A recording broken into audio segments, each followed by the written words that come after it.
This conference will now be recorded. मेरी liability ही record करवा दी। हसन वली, मैंने तो लायबिलिटी पहले से रिकॉर्ड कर ली हुई है।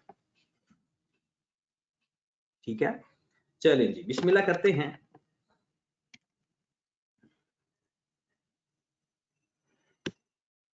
हमारा सवाल था ये, pass the journal entries from the following transaction. Mister जी दार start his business with cash ₹500,000। जी दार ने बिजनेस अपना शुरू किया 5 लाख से। फॉर्मेट बनाओ जरा, आप अपना फॉर्मेट बनाओ। जी जनाब, नाम आएगा जीदार,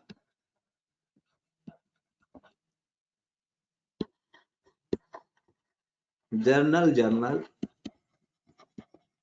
आपने अपने फॉर्मेट को भी अब देखना करना है। यहां पर क्योंकि ट्रांजैक्शन का नंबर आएगा, क्योंकि डेट तो है ही नहीं, तो फिर हम ट्रांजैक्शन का नंबर लिखेंगे और पर्टिकुलर लिखेंगे। यहां पर आप कोई और नाम भी इस्तेमाल कर सकते हैं, डेबिट और क्रेडिट। लो जनाब, ये तो हमारा है फॉर्मेट। अब आज जो नई चीजें इसी क्वेश्चन के अंदर हमने सीखनी है ना, इसी क्वेश्चन के अंदर वो 5 से 6 चीजें होंगी। मतलब आज के दिन हमारा बड़ा इंपॉर्टेंट काम है। आज के दिन हमारा बड़ा इंपॉर्टेंट काम है, तो हम तकरीबन 5-6 चीजें आज नई सीखेंगे जो पहले से किया हुआ है। चलें जी, पहली ट्रांजैक्शन है, ये तो सारी ट्रांजैक्शन पुरानी है, एक नई चीज इसके अंदर है बस। मिस्टर जीदार start his business with cash 500,000। Cash का जिक्र हो रहा है और दूसरा कैपिटल का जिक्र हो रहा है। कैश का जिक्र हो रहा है और दूसरा कैपिटल का जिक्र हो रहा है।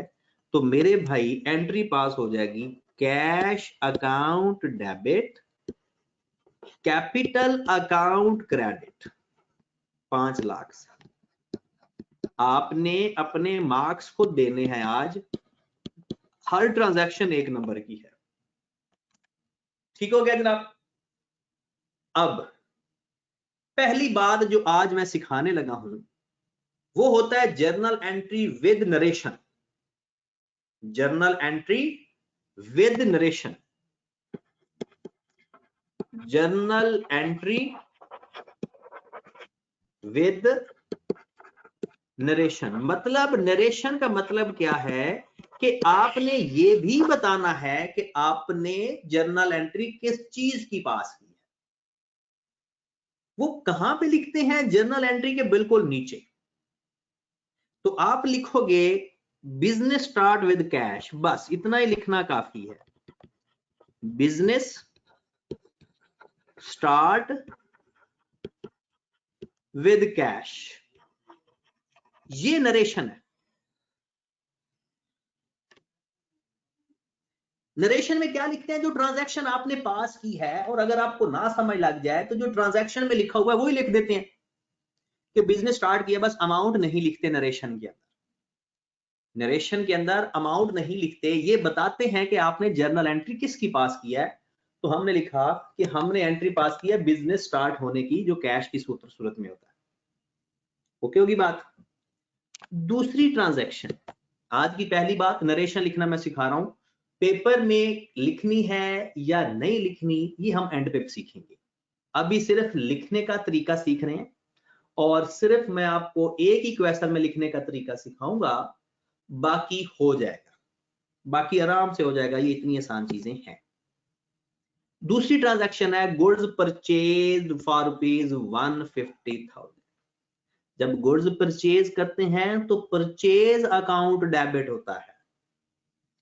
जब गुड्स परचेज करते हैं तो परचेज अकाउंट डेबिट होता है। तो हम क्या करेंगे? परचेज अकाउंट को डेबिट करेंगे, कैश अकाउंट को क्रेडिट करेंगे।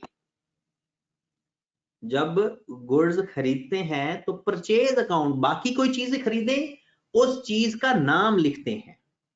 गुड्स के अलावा बाकी कोई भी चीज खरीदें तो उसका नाम लिखा जाता है, बट अगर गुड्स खरीदी जाए तो परचेज अकाउंट लिखा जाता है।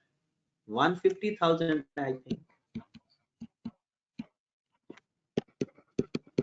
तो इसकी नरेशन में भला क्या लिखोगे? Goods purchased on cash, goods purchased with cash या ऑन कैश,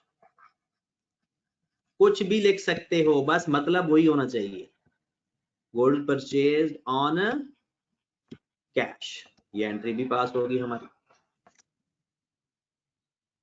विद नरेशन।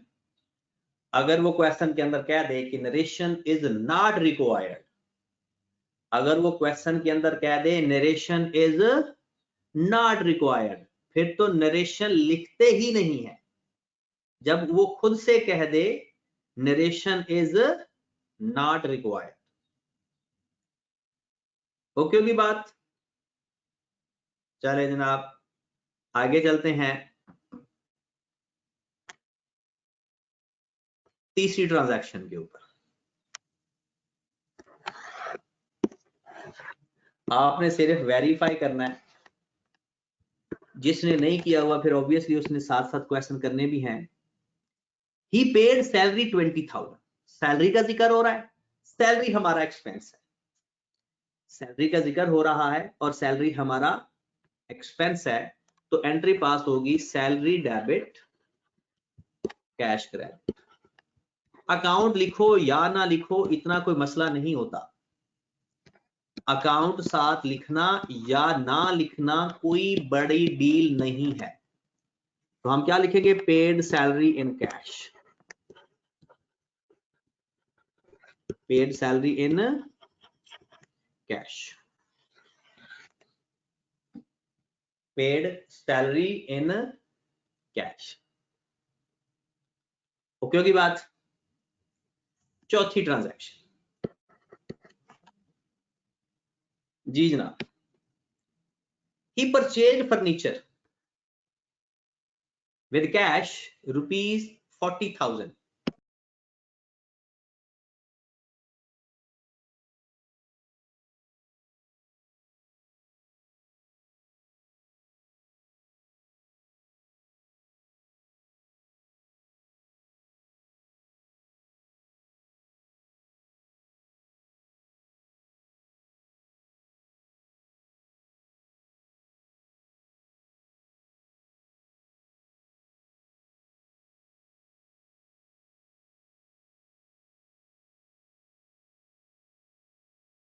जी जनाब, ही परचेज फर्नीचर, अब फर्नीचर का जिक्र हो रहा है with cash ₹40,000।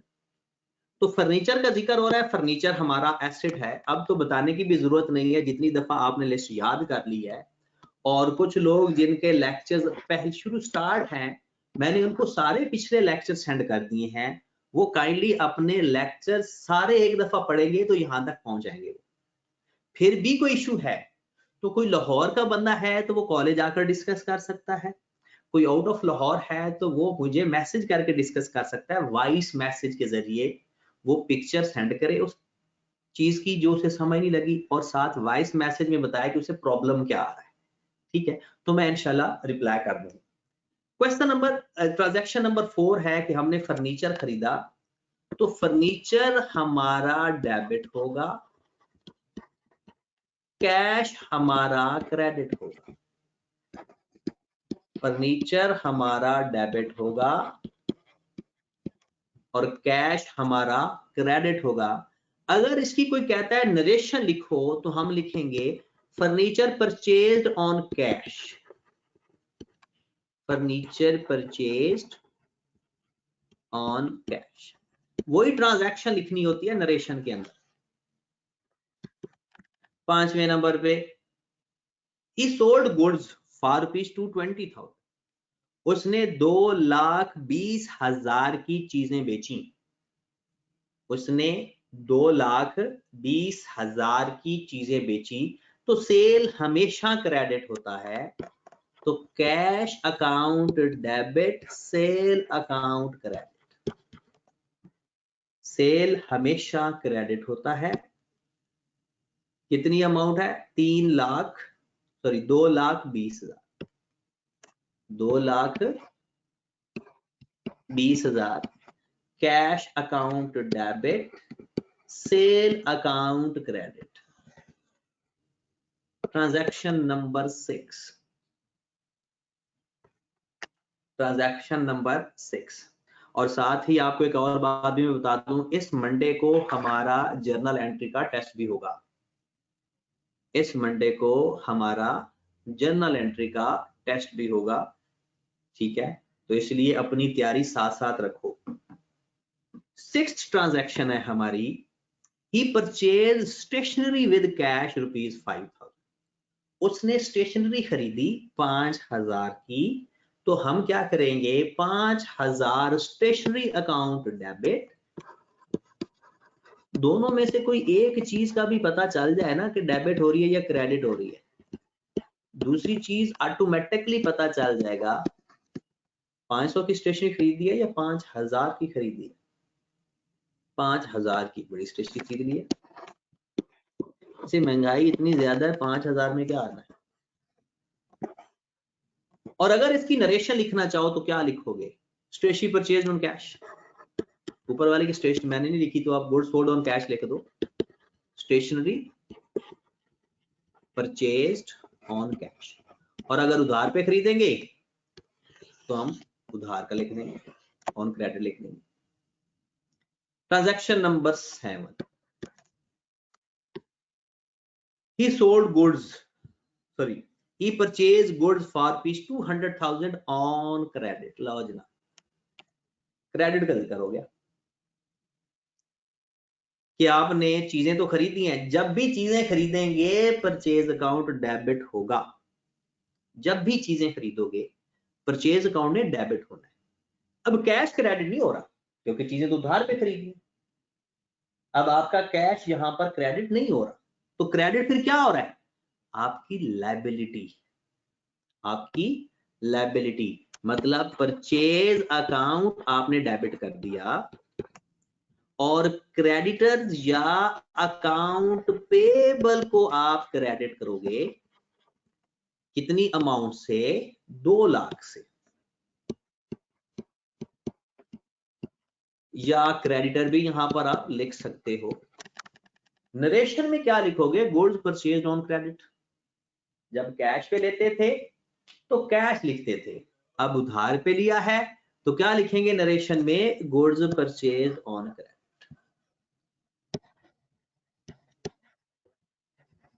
Goods purchased on credit. Done होगी बात? अगली ट्रांजैक्शन पे आएगा।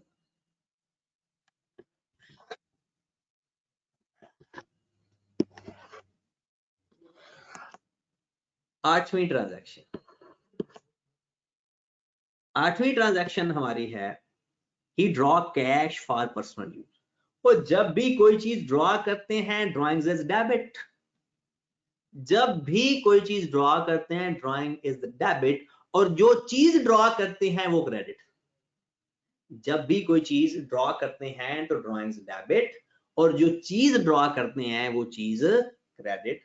अब आपने ड्रॉइंग्स अकाउंट को डेबिट किया और कैश निकाला तो कैश अकाउंट क्रेडिट किया। कितनी अमाउंट है? 10,000।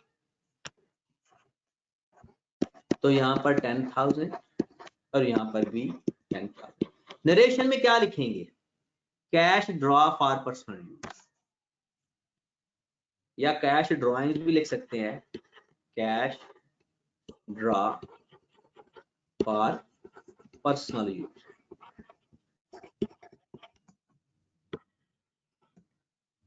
ओके की बात। ट्रांजैक्शन नंबर 9, 9वीं ट्रांजैक्शन हमारे पास क्या होगी? Question transaction number 9। जी मेरे भाई, he sold goods on credit 3,20,000। Sale किया है तो सेल क्रेडिट, लेकिन अब कैश नहीं आ रहा। क्योंकि चीज उधार पे है।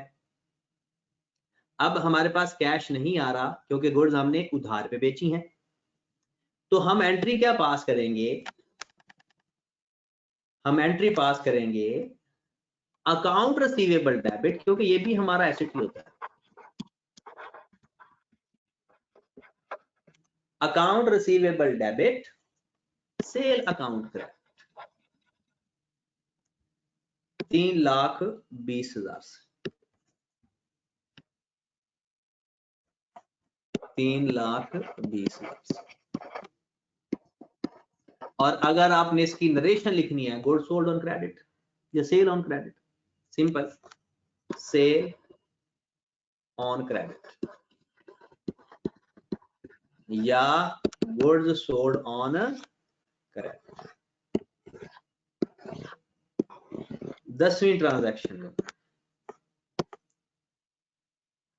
ही पेड एन इंश्योरेंस प्रीमियम 12,000, उसने इंश्योरेंस पे की 12,000 की इंश्योरेंस की किस्त पे की। इंश्योरेंस प्रीमियम से क्या मुराद है, इंश्योरेंस की किस्त पे की। तो इंश्योरेंस हमारा एक्सपेंस होता है। हाँ, कुछ लोग ये समझते हैं कि इंश्योरेंस हमें मिलती भी तो है, उसके लिए आपको या तो अपना कुछ बाजू बूजू तोड़वाना पड़ेगा, या गाड़ी कहीं ठोकनी पड़ेगी, या मरना पड़ेगा, तब आपको इंश्योरेंस मिलेगी। वैसे हम इंश्योरेंस की प्रीमियम पे करते होते हैं। तो जब तक कोई नुकसान नहीं होगा तब तक इंश्योरेंस वापस नहीं मिलेगी। तो ये वो इनकम है जिसके लिए पहले किसी नुकसान का होना जरूरी है। तो फिलहाल तो हमने 12,000 इंश्योरेंस पे की है, तो एंट्री पास कर देंगे insurance account debit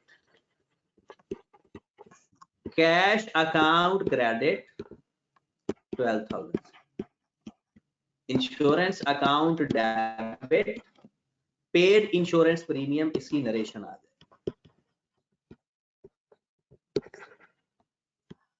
paid insurance premium.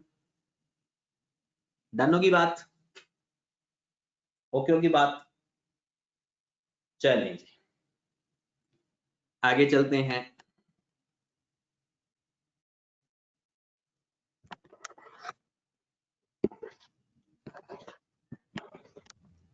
Transaction number 11,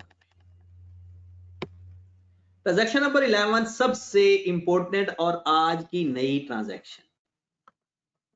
ये सिवाय उसके कि जिसने पहले पढ़ा होगा उसका ही ठीक हुआ होगा, बाकी किसी का ठीक नहीं हुआ होगा।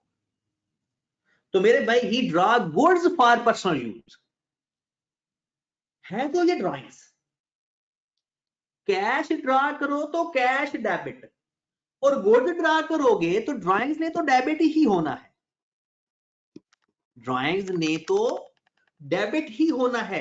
क्रेडिट हम क्या करें, किसको क्रेडिट करें, परचेजेस अकाउंट को। क्रेडिट किसको करेंगे, अब लोग कहेंगे कि सर गुड्स को क्रेडिट करना चाहिए था, तो जब हमने गुड्स खरीदी थी तो तब क्या गुड्स को डेबिट किया था, और जब हमने गुड्स खरीदी थी तब ड्राइंग्स को ही डेबिट किया था, सॉरी परचेजेस को ही डेबिट किया था। और अब गुड्स जा रही हैं हमारी, हम सेल नहीं कर रहे, बगैर सेल के जा रही हैं, तो हम परचेजेस ही क्रेडिट करेंगे। हम किसको क्रेडिट करेंगे, परचेजेस को। तो जनाब पहली चीज कि अगर गुड्स खरीदें तो परचेजेस डेबिट, और अगर गुड्स किसी भी फॉर्म में अपने बिजनेस से निकाल दें तो परचेजेस क्रेडिट, सेल के अलावा। जब सेल करते हैं तब सेल क्रेडिट करते हैं, जब सेल करते हैं तब सेल क्रेडिट करते हैं, और सेल के अलावा किसी भी सूरत में गुड्स बिजनेस के स्टॉक से आउट हूं तो परचेजेस क्रेडिट। ये बात लिखो जरा, सेल के अलावा किसी भी फॉर्म में अगर गुड्स ड्रॉ करेंगे, स्टॉक से आउट होंगी, तो परचेजेस ही क्रेडिट होगा, गुड्स क्रेडिट नहीं हुआ करे। तो जनाब हमारी ट्रांजैक्शन नंबर 11, ड्राइंग्स ने तो हमेशा डेबिट ही होना है, drawings account debit purchases account credit 8,000। Okay होगी बात। लो मेरे भाई, आप सिर्फ कोई 5 मिनट की मुझे वक्फा चाहिए, आप भी थोड़ा सा फ्रेश हो ले, मैं भी थोड़ा सा फ्रेश हो लूं, 5 मिनट के बाद फिर क्लास शुरू करते हैं, ठीक है, तो आगे ये कंप्लीट करते हैं।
यार कोई बताना कि सर ने क्या कहा था परचेज क्रेडिट के वाले से, गुड्स के वाले से, कि परचेज को क्रेडिट करना है।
हाँ जी मेरे भाई,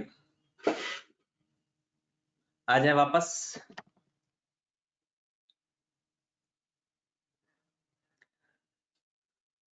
अच्छा, अगर जिसको मसला है ना, तो वो काइंडली तनवीर साहब से रब्ता करे कि उन्हें आज क्लास की इजाज़त मिल जाए, और जिस दिन आपने फ़ी पे करनी है वो डेट दे दें, ठीक है। जिसको भी इशू आ रहा है क्लास लेने में, वो काइंडली तनवीर साहब से रब्ता करे ताकि उन्हें फर्दर इशू ना आए, क्योंकि मोस्टली क्लास में ना बच्चे इन आउट हो रहे हैं, ठीक है। और आने वाले दिनों में कॉलेज की तरफ से फिर ये जो लेक्चर शेयर होंगे वो भी नहीं होंगे, तो ये भी प्रॉब्लम होगा। तो इसलिए आप अपनी चीजें अपने बिहाफ के ऊपर क्लियर करें ताकि हमें कोई मसला ना आए। चलें जनाब, हमने सीखा कि जो ड्राइंग्स हैं अगर गुड्स फॉर्म में हो जाएं तो हम परचेजेस को क्रेडिट करते हैं, और हमने नोट में ये बात भी लिखी कि अगर सेल के अलावा गुड्स किसी भी सूरत में स्टॉक से आउट होती हैं तो परचेज क्रेडिट होती है। अगर गुड्स खरीदें तो परचेज डेबिट करते हैं ना, और अगर गुड्स स्टॉक से आउट हो रही हैं तो परचेजेस क्रेडिट करते हैं। ओके होगी बात। आगे चलते हैं, और अगर आपने इसकी नरेशन लिखनी है तो आप क्या लिखोगे? Goods draw for personal use, goods draw for personal use, goods draw for personal use.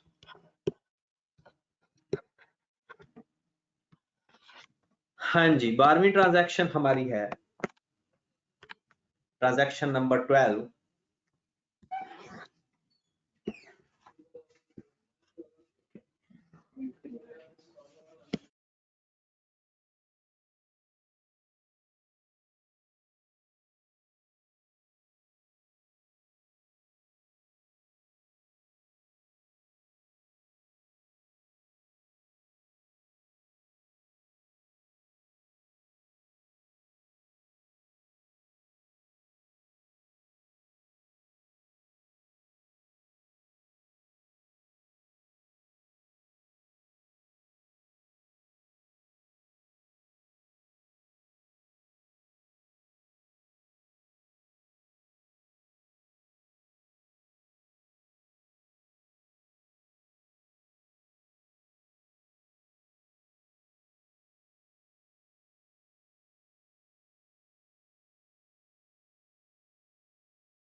जी मेरे भाई,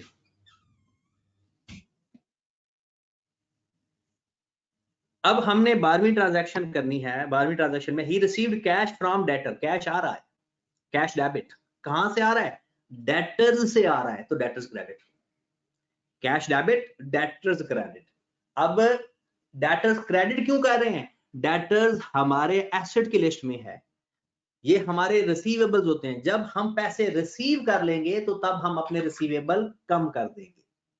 जब हम पैसे रिसीव कर लेंगे, जब हम पैसे रिसीव कर लेंगे तो तब हमारे रिसीवेबल पहले से कम हो जाएंगे। तो हम क्या एंट्री पास करेंगे मेरे भाई?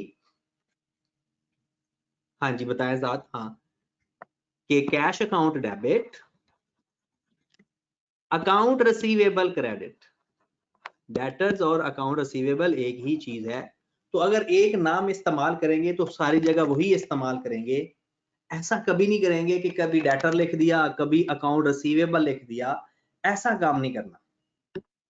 जो भी लिखना है सारी ट्रांजैक्शन में फिर वही नाम इस्तेमाल होना है।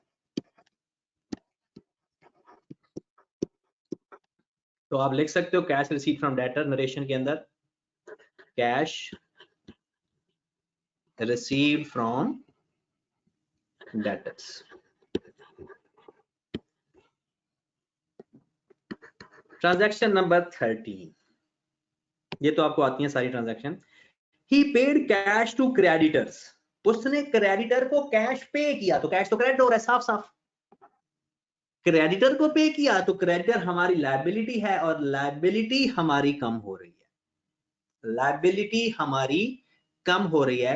और जब लायबिलिटी कम होती है तो उसको डेबिट करते हैं। तो अकाउंट पेएबल या क्रेडिटर्स डेबिट क्योंकि वो लायबिलिटी है, और कैश क्रेडिट,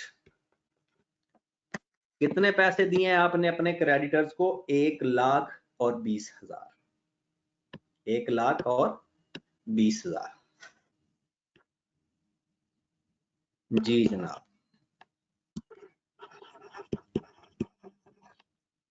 और नरेशन में क्या लिखोगे? Cash paid to creditor, cash paid to account payable या क्रेडिटर, अकाउंट पेएबल या। लो जनाब, मंजिल करीब आ गई। सेकंड लास्ट एंट्री, मशीन खरीदी है 3 लाख की कैश के जरिए, तो कैश जा रहा है, मशीन आ रही है, मशीन टू कैश। ऐसी एंट्री तो बोनस एंट्री होती है, machine to cash. Machine account debit, cash account credit. कितनी अमाउंट से मेरे भाई? 3 लाख से। कितनी अमाउंट से मेरे भाई? 3 लाख से। तो हम लिखेंगे machinery purchased on credit narration, इसके लिए on cash, sorry, machine purchased on cash. Last entry, ये भी बाकी एंट्री से मुख्तलिफ थी। हाँ जी जनाब, लास्ट एंट्री है he open a bank account in Meezan bank and deposited 50,000। आपने मिजान बैंक में अकाउंट ओपन करवा के, ये बिजनेस का ही है, ऑनर का अपना नहीं है, ये बिजनेस का अकाउंट है। बैंक में 50,000 जमा करवाया तो हमारा बैंक बढ़ गया, कैश कम हो गया। बैंक में पैसे आ गए तो बैंक इंक्रीज हुआ, और कैश, फिजिकल जो कैश आपके पास था, कैश इन हैंड था, वो रिड्यूस हो गया क्योंकि वो तो बैंक में चला गया। तो एंट्री क्या पास होगी? Bank account debit, cash account credit. Bank account debit, cash account credit 50,000 से। और इसकी नरेशन क्या लिखेंगे? Open a bank account. बस काफी है इतना ही, ओपन अ बैंक अकाउंट। या आप ये भी कह सकते हैं deposited into bank 50, deposited into bank. बस चलें जनाब, 15 नंबर टोटल हैं, अपने अपने मार्क्स बताओ। 15 मार्क्स टोटल हैं, अपने अपने मार्क्स बताओ सारे। अफनान के 13 हैं, जुबैर के 14, सैयदा के 14, आरटी अपना नाम पूरा लिखा करो मेरे भाई, अनस के 13, अब्दुल्ला बेग के 15, ग्रेट, हमजा के 14, हसनैन के 13, 14.5 भी किसी के हैं, माशाल्लाह। अब्दुल्ला जहीर नहीं बोलता आजकल, क्या बात है? अब्दुल्ला जहीर किधर हो भाई? शहरयार के 15, उस्मान के 14, मतलब इन लोगों ने किया। एक बंदा कहता है कि ट्रांजैक्शन नंबर 11 रिपीट कर दे, शो कर देता हूँ मेरे भाई। सैयदा बेटा पूछे सवाल, आपने क्या पूछना है?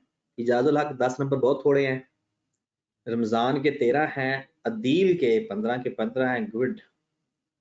मुमना के 13 हैं, दुरिया शाह आपने नहीं बताया, सवैबा, अली अहमद। अस्सलाम वालेकुम सर। वालेकुम सलाम।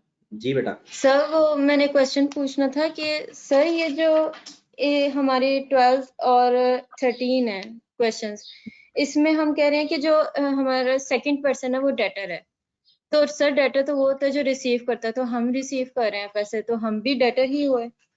एक बात सुने, आप ट्रांजैक्शन नंबर 12 की बात कर रहे हैं, हम इसको डिस्कस कर लेते हैं। और क्वेश्चन नंबर 12 और 13। सर 13 में ये मैं दोनों ही बता देता हूँ। जी सर। सबसे पहले तो आप ये देखें कि आपकी बुक्स हैं, आपने अपनी बुक्स में लिखा हुआ है, ठीक है। अगर आप किसी जगह लिखते हो ना अकाउंट रिसीवेबल, इसका मतलब है कि आपने रिसीव करने हैं। अकाउंट रिसीवेबल का मतलब है ये वो खाता है जहां पर आपने उन लोगों के नाम लिखे हुए हैं जिन लोगों से आपने पैसे रिसीव करने हैं। अब कौन से वो लोग होते हैं जिनको हम अपनी गुड्स उधार पे बेचते हैं? अगर आप अपनी ट्रांजैक्शन नंबर देखें कि आपने गुड्स को क्रेडिट पे सेल किया, ट्रांजैक्शन नंबर 9, इसमें लिखा हुआ है कि आपने अपनी चीजें 3,20,000 की उधार पे बेची। एक तो आपने सेल में लिख दिया, दूसरा आपने 3,20,000 लिख दिया अकाउंट रिसीवेबल में, मतलब ये आपने रिसीव करने हैं। और आप कौन है? बिजनेस, आपने रिसीव करने हैं। अब जबकि उसने पैसे दे दिए आपको 2 लाख, तो हमारे रिसीवेबल पहले से 3,20,000 ही रहेंगे या पहले से कम हो जाएंगे 2 लाख से? अगर हमने रिसीवेबल के अकाउंट में लिखा हुआ है, खाते में लिखा हुआ है 3,20,000, किसी भी बंदे का नाम के साथ लिखा हुआ है, अब उसने उसमें से 2 लाख दे दिया हमें, तो अब भी हम रिसीवेबल हमारा एसेट होता है और हम 2 लाख से अपना एसेट कम कर देंगे और इस अकाउंट के अंदर ऑटोमेटिकली 2 लाख जाकर कम हो जाएगा। अब बात करते हैं अकाउंट पेएबल की। अकाउंट पेएबल वो लोग होते हैं जिनके हमने पैसे देने होते हैं, मतलब बिजनेस ने। आपने चीजें उधार पे खरीदी, शायद 2 लाख की खरीदी थी, तो आपने अपनी पेएबल लिस्ट में लिख दिया कि मैंने पे करने हैं। हम सोचेंगे कि हमने जो अकाउंट पेएबल लिखा हुआ है इसका मतलब है हमने पे करने। अब उसमें से हमने 1,20,000 पे कर दिया, तो ये हमारी लायबिलिटी होती है, और लायबिलिटी जब रिड्यूस होती है तो डेबिट होती है।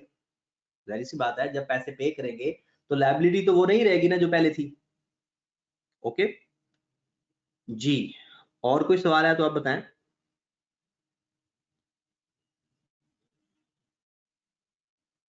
उसके बाद एक सवाल असद का है कि सर 15 मई है deposited cash in bank account, तो मनी इन बैंक होगा या मनी इन बैंक एसेट है और इंक्रीज हो रहा है? नहीं, सिर्फ बैंक लिखते हैं।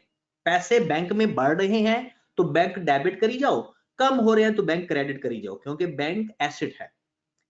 पैसे बैंक में ऐड हो रहे हैं, मतलब डिपॉजिट करवा रहे हो अपने अकाउंट में, तो बैंक अकाउंट डेबिट करते जाओ, और जैसे जैसे उसमें से पैसे कम होते जाएंगे बैंक अकाउंट को क्रेडिट करते जाओ। 11वीं ट्रांजैक्शन के बारे में एक शख्स ने पूछा था, तो मेरे भाई 11वीं ट्रांजैक्शन में ये था कि उसने गुड्स निकाल ली थी पर्सनल यूज के लिए, गुड्स। तो जब गुड्स पर्सनल यूज के लिए निकालेंगे तो अब खुद सोचें कि आपकी गुड्स कम हो जाएंगी स्टॉक के अंदर। ड्राइंग्स तो डेबिट ही डेबिट होना है, ड्राइंग्स ने तो डेबिट ही होना है, और क्रेडिट कैश नहीं होगा क्योंकि वो कैश नहीं निकाल रहा बल्कि गुड्स निकाल रहा है। तो गुड्स निकलेगी तो परचेज क्रेडिट, गुड्स निकलेंगी तो परचेज क्रेडिट, राइट। आज हमने कुछ नई चीजें सीखनी है, ठीक है। एक चीज, 2 चीजें हमने सीख ली। एक, नरेशन कैसे लिखते हैं, जो तो बड़ा आसान सा काम था, और दूसरा हमने सीखा कि परचेज क्रेडिट कब करते हैं।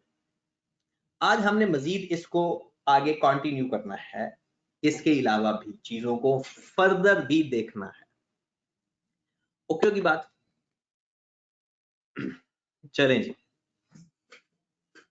आ जाए जरा। कुछ चीजें ऐसी हम देखते हैं कि जो 100% होती वही है, ठीक है। और मैंने आपको पहले भी कहा था मेरे भाई, आप हमारी पढ़ाई शुरू हो गई है, तो ये बार बार जो आपको मैनेजमेंट वाले किक आउट करते हैं इनका कोई हल सोचें, ठीक है। लाजमी अपने इंटरनेट का और मैनेजमेंट का, इन दोनों का हल सोचें ताकि हमें कोई डिस्टॉर्शन ना आए पढ़ते हुए, क्योंकि रमजान के महीने के बाद जब आओगे तो एक वो मई का महीना थोड़ा सा रह जाएगा और जून का महीना होगा पढ़ने वाला, क्योंकि जुलाई के अंदर तो हमारी रिवीजन होनी चाहिए, जुलाई के अंदर तो हमारी रिवीजन होगी, और अब ये क्यूएम तो है नहीं। तो आपने ये बात आपने खुद मुझे बतानी है कि अगर आप लोग चाहोगे तो रिवीजन करवाएंगे पास पेपर के साथ, नहीं चाहोगे तो आपको फ्री भी कर दिया जाएगा, वो कोई इशू नहीं है कि आप घर भी बैठ के तैयारी कर सकते हैं, वो देखते रहेंगे। तो एक बंदा कहता है कि अगर सर आपने कहा था कि बैंक में रकम इंक्रीज होगी तो डेबिट कम होगी तो क्रेडिट कम, तो ये क्या कह रहे हो मेरे भाई? मैंने कहा कि आप बैंक में पैसे जमा करवाओगे तो बैंक को डेबिट करते जाओगे, और अगर बैंक से पैसे किसी सूरत में निकलवाओगे तो बैंक कम होता रहेगा, बैंक क्रेडिट होता जाएगा। मैंने ये बात कही थी, ठीक है। चलें, अब आ जाओ, बिस्मिल्लाह करते हैं। अब एक बात याद रखें, सबसे पहली बात हम बात करते हैं कैपिटल। अब अलग अलग मैं एक एक चीज की बात कर रहा हूं। कैपिटल की, कैपिटल हमेशा क्रेडिट होगा 99%। हमेशा का मतलब क्या होगा? 99%। डेबिट होगा आगे जाकर, फिर आप उस वक्त तक बड़े भी हो चुके होंगे। अभी आप जब भी कैपिटल की जिक्र होगा तो कैपिटल हमेशा क्रेडिट होगा। फिर डेबिट किसे क्या होगा? अगर वो कैश से स्टार्ट करेगा बिजनेस तो कैश डेबिट, फर्नीचर से स्टार्ट करेगा तो फर्नीचर डेबिट, गाड़ी से स्टार्ट करेगा तो व्हीकल डेबिट। मतलब कैपिटल बजाते खुद क्रेडिट नेचर का है। सेल भी हम क्रेडिट की तो बात होगी कैपिटल की। अब अगली बात करते हैं कैपिटल को छोड़ के। अब मैं बात करने लगता हूं परचेज की, बात करता हूं परचेज की। अब परचेज दो तरह से होता है। परचेज अगर हम गुड्स खरीदें तो परचेज डेबिट होता है, और गुड्स बेचे नहीं, बेचने के अलावा गुड्स निकलेगी तो परचेज क्रेडिट होता है। अब गुड्स जब गुड्स परचेज की जाती हैं, अगर गुड्स परचेज की जाएं तो जनाब एंट्री जरा ध्यान से देखें। या एंट्री होगी परचेज टू कैश। इसका मतलब भला क्या है कि आप कैश देकर गुड्स खरीद रहे हो। इसका मतलब क्या है? कैश देकर गुड्स खरीद रहे हो। या एंट्री पास होगी परचेजेस टू अकाउंट पेएबल। इसका क्या मतलब हुआ कि आपने गुड्स खरीदी लेकिन पैसे नहीं पे किए, उधार पे खरीदी। या परचेज टू बैंक आएगा, आपने गुड्स खरीदी और पेमेंट चेक के जरिए कर दी। आपने गुड्स खरीदी और पेमेंट आपने किस फॉर्म में की? चेक की सूरत में, ताकि वो बैंक से पैसे ले जाएगा जाके। तो कहां से पैसे ले लेगा? बैंक से पैसे ले लेगा। यहां तक बात ओके है कि परचेज। अब अगली चीज सुने, अगली चीज सुने, अगली चीज है ड्राइंग्स।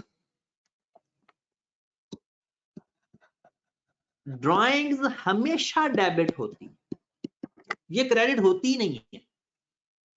अब अगर आप कैश ड्रॉ करोगे तो एंट्री पास हुआ करेगी हमारी ड्राइंग्स टू कैश। अगर हम कैश पर्सनल यूज के लिए विदड्रॉ करेंगे तो ड्राइंग्स टू कैश, और अगर गुड्स निकालेंगे तो ड्राइंग्स टू परचेजेस। अगर गुड्स निकालेंगे तो ड्राइंग्स टू परचेजेस। और तीसरे नंबर पे कि अगर कोई और चीज, मतलब आप यानी बिजनेस के अंदर फर्नीचर पड़ा है, आप उसको घर ले गए, बिजनेस का फर्नीचर आप घर ले गए तो ड्राइंग्स टू फर्नीचर आएगा। मतलब क्या? जब भी कोई चीज पर्सनल यूज के लिए बिजनेस से निकाली जाएगी, ड्राइंग्स डेबिट, वो चीज क्रेडिट। ड्राइंग्स डेबिट और वो चीज क्रेडिट। क्लियर होगी बात? चलें जी आगे चलते हैं। फिर सर परचेज वाला दोबारा बता दें सर। देखें ना, ये तो हमने ट्रांजैक्शन भी पढ़ी थी कि अगर सपोज दैट आपका जूतों का बिजनेस है, ठीक है, आपकी गुड्स जूते हैं और अब आपको जूतों की जरूरत है, मतलब पहनने के लिए और किसी पर्पस के लिए नहीं। अब आपको जूतों की जरूरत है, आपने अपने स्टॉक से जूते निकाल के पहनने शुरू कर दिए या घर में किसी को दे दिए, तो ड्राइंग्स की आपने, तो ड्राइंग्स डेबिट। और जब जूते खरीदे थे तब परचेज को डेबिट किया था, अब अपने यूज के लिए निकालने हैं तो परचेज ही क्रेडिट होगा। मतलब स्टॉक जब बढ़ेगा तो परचेज डेबिट, कम होगा तो परचेज क्रेडिट। स्टॉक जब बढ़ेगा तो परचेज डेबिट, कम होगा तो परचेज क्रेडिट, सिवाय सेल्स के, क्योंकि सेल्स में वो अपनी ओरिजिनल कॉस्ट से कम नहीं हो रहा होता, बल्कि उसके अंदर प्रॉफिट भी होता है, उसके अंदर प्रॉफिट भी होता है। उसके बाद आ जाए कुछ ट्रांजैक्शन के ऊपर, जो आपको आज ट्रांजैक्शन जो नई सिखानी है फिर उसी तरह मैं आपको एक क्वेश्चन सेंड करूंगा, वो आपने करना है और हर हाल में करना है। एक ट्रांजैक्शन में अब बारी बारी इंडिपेंडेंट ट्रांजैक्शन लिखने लगा हूं जी। ट्रांजैक्शन ये है कि he purchased goods rupees 40,000 from mister A. He purchased goods rupees 40,000 from Mr. A। 40,000 की चीजें खरीदी मिस्टर ए से। ये किसी जगह से ये नहीं पता चल रहा कि ये ऑन क्रेडिट पे हैं या ऑन कैश पे हैं, क्योंकि ना उसने क्रेडिट का वर्ड ना उसने डेबिट का वर्ड इस्तेमाल किया, ना उसने डेबिट का वर्ड और ना उसने क्रेडिट का वर्ड इस्तेमाल किया है। ओके होगी बात? तो अब जरा निशानियां देखें। अगर सारा क्लियर ना लिखा हो तो सुने, अगर नाम आ जाए, अगर नाम आ जाए या ऑन क्रेडिट आ जाए या ऑन अकाउंट आ जाए, इनमें से कोई भी नाम अगर आएगा, इनमें से कोई भी नाम आ जाएगा तो हम समझेंगे कि वो क्रेडिट पे है। नाम आ जाए, चाहे सेल में, चाहे परचेज में, चाहे किसी भी जगह, खरीदते वक्त या कोई चीज बेचते वक्त नाम लिखा हो क्लियर क्लियर। हाँ, नाम के साथ अगर वो लिख दे ऑन कैश तो फिर तो वो कैश पे है। अगर नाम के साथ वो ये भी लिख दे ऑन कैश तो फिर तो सोचने की जरूरत नहीं है, फिर तो कैश ही है। लेकिन अगर नाम के साथ कुछ ना मेंशन हो तो क्रेडिट पे होगा। ऑन अकाउंट लिखा हो तब भी क्रेडिट पे होगा, ऑन क्रेडिट पे लिखा हो तब भी क्रेडिट होगा। तो कितने कितने लोगों ने ये बात सुनी कि अगर ऑन अकाउंट लिखा आ जाए, ऑन क्रेडिट लिखा आ जाए और नाम लिखा आ जाए तो हम इसको क्या समझेंगे? On credit. हम इसको क्या समझेंगे? On credit. बात क्लियर हुई या नहीं? अब इसकी हम एंट्री पास करेंगे। इसकी एंट्री वही बनेगी, परचेज गुड्स की है तो परचेज अकाउंट डेबिट करेंगे। हमने गुड्स परचेज की हैं तो परचेज अकाउंट डेबिट करेंगे, परचेज अकाउंट डेबिट, और मिस्टर ए को क्रेडिट कर देंगे और ब्रैकेट में लिखेंगे कि मिस्टर ए हमारा अकाउंट पेबल लगता है। मिस्टर ए आपका क्या लगता है? नाम आ जाए तो नाम लिख सकते हैं, नाम आ जाए तो नाम लिख सकते हैं जिससे भी चीजें खरीदे या बेचें। लेकिन अगर वो आपका क्रेडिटर है तो ब्रैकेट में क्रेडिटर या अकाउंट पेबल लिख दिया करो, और अगर वो आपका डेटर है तो अकाउंट रिसीवेबल लिखा करो। नाम आ जाए तो होती वो चीज क्रेडिट पे ही है। हम नाम के साथ सिर्फ नाम लिखना भी गलत नहीं है, लेकिन किसी पर्पस के लिए मैं दोनों लिखवा रहा हूं कि आपने दोनों लिखने हैं, नाम भी और अकाउंट पेबल भी। ओके, अब अगली बात जरा लिखें, अगली ट्रांजैक्शन लिखें। He sold goods। Excuse me sir. जी सर अगर क्वेश्चन में सारी ट्रांजैक्शन बैंक से हुई हो और एक कैश हो तो हम उसे बैंक से लिखेंगे या फिर कैश? अगर उसने ये ना बताया हो कि सारी ट्रांजैक्शन बैंक से हैं, तब कैश की है तो कैश की लिखेंगे, बैंक की है तो बैंक की लिखेंगे। अगर उसने ना बताया, ओके सर। कभी कभी वो ये बता देता है कि सारी ट्रांजैक्शन बैंक से हैं, चाहे लिखा हो कैश या ना लिखा हो, कभी कभी वो क्वेश्चन के अंदर कह देता है, तब सारा बैंक होता है। He sold goods okay to Mr. Chiku for rupees 100,000। चीजें चीकू को सेल की हैं 1 लाख की। ये चीजें उधार पे सेल की हैं या कैश पे सेल की हैं? ये चीजें क्रेडिट पे हैं या कैश पे हैं? अगर सेल या परचेज के अंदर नाम आ जाए तो वो हमेशा क्रेडिट पे समझी जाएंगी। अनटिल एंड अनलेस के लिखा भी हो साथ, ना लिख कि वो लिखता है कि चीकू से कैश पे बेची है तो तब तो उसने बता दिया, लेकिन अगर साइलेंट है तो नाम आ जाएगा। तो अब सेल तो हमेशा क्रेडिट होती है, सेल क्रेडिट करेंगे तो मिस्टर चीकू डेबिट हो जाएगा। मिस्टर चीकू आपका लगता क्या है भला? आपका अकाउंट रिसीवेबल लगता है। लो जनाब 1 लाख से इसकी एंट्री पास हो जाए। ओके होगी बात। अब अगली ट्रांजैक्शन लिखें। अगली ट्रांजैक्शन है जनाब goods given as sample. Goods given as sample. आपने चीजें अपने कस्टमर को सैंपल के तौर पे दी, तो परचेजेस यहां पर डेब गुड्स जा रही हैं या आ रही हैं? अगर गुड्स बगैर सेल के जाती हैं तो हम परचेज को क्रेडिट करेंगे और सैंपल को डेबिट कर देंगे। सैंपल हमारा एक्सपेंस है, आप सैंपल की जगह एडवर्टीजमेंट एक्सपेंस भी लिख सकते हो। सैंपल की जगह एडवर्टीजमेंट भी लिख सकते हो, आगे अमाउंट भी लिख देते हैं 5000। ओके होगी बात जनाब। कोई भी एक्सपेंस है, एक्सपेंस का नाम आ जाता है, कोई मसला। जी बोले, कौन बोल रहा है? Excuse me sir.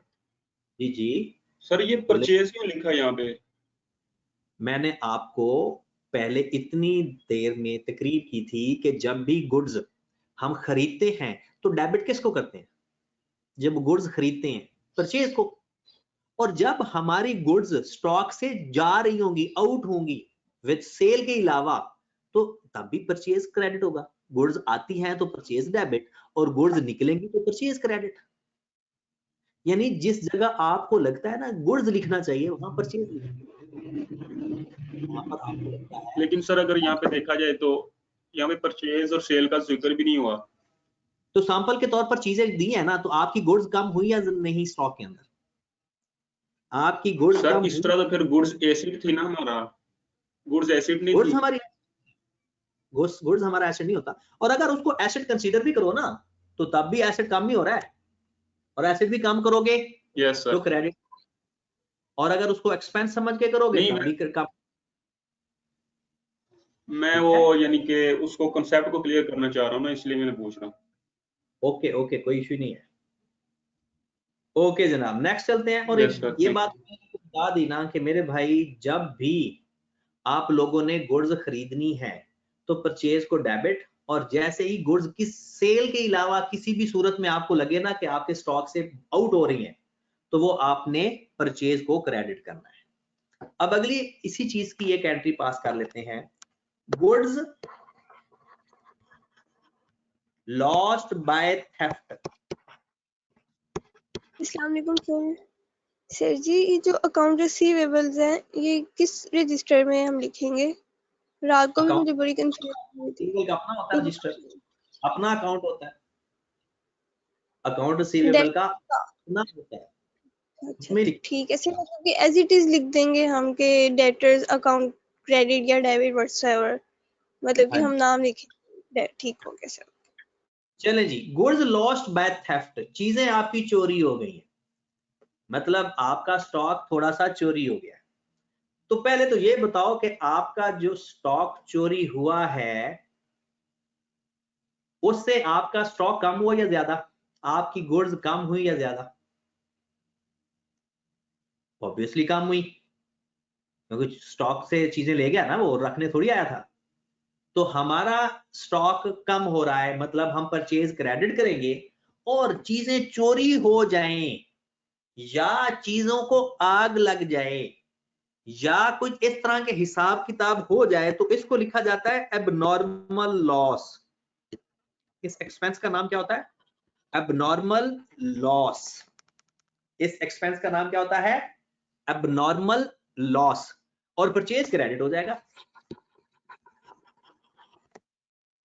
परचेज हमारा क्रेडिट हो जाएगा, अब नॉर्मल लॉस डेबिट हो जाएगा 1000 से। हाँ, आप ये भी लिख सकते हो गुड्स लॉस्ट बाय थेफ्ट, ऐसे लिख सकते हो, लेकिन बेहतर यही है कि आप आग लग जाए या चोरी हो जाए तो आपने क्या करना है, आपने क्या करना है, परचेज को क्रेडिट करना है और अब नॉर्मल लॉस को डेबिट करना है। डन होगी बात?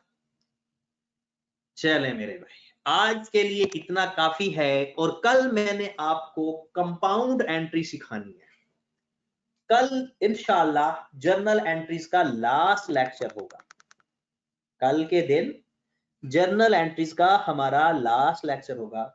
अभी आप लोग थोड़ी रेस्ट करें, इसके बाद मैं आप लोगों को क्वेश्चन सेंड करूंगा, वो आपने करना है। ठीक है जनाब? ओके जी, अल्लाह हाफिज़। जी सर जी सर, ये लेक्चर सेंड कर दें प्लीज, ये लेक्चर भी सेंड कर दें। आप अपना वादा तोड़ रहे हैं। सर जी सेंड कर